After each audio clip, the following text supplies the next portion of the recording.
guys expecting more of a turnout? We hope so.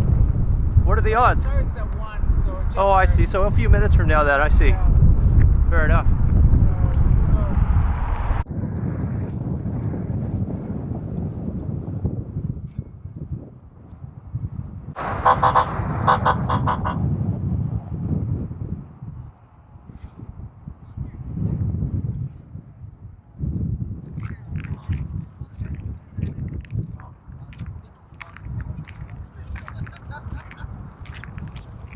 Yes, definitely.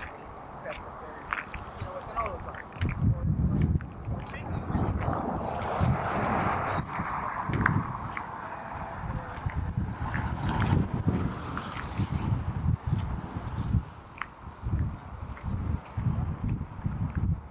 If it's okay, I'm gonna get a little closer.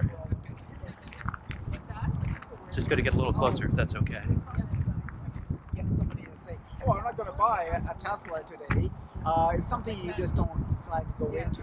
It's not like when you're going to the grocery store and saying, "Hey, this product is made in the United States, and right now I want to support Canadian." Therefore, it's easy to avoid that. Buying pasta at the supermarket is something you might do every couple of weeks. Buying a car might be every few years, 5 to 10 years kind of things. And what do you think overall Canadians could do to just help support this movement overall? Maybe write to Tesla and say, listen, hey, I'm going to be in the market for a car in the next few years, and I'm decided that Tesla is not going to be the company that I will support because of your CEO. And, unless that changes, because they do make a wonderful vehicle. It's beautiful.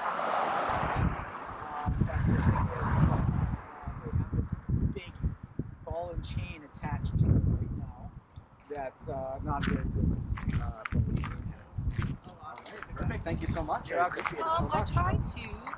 So have either of you guys purchased a Tesla, or are you on the EV train yet? Pardon me? Are you on the EV train yet, or have you not purchased? No, Okay. not yet. I am saving up, but it definitely won't be a Tesla. No, that's fair enough. I can sort of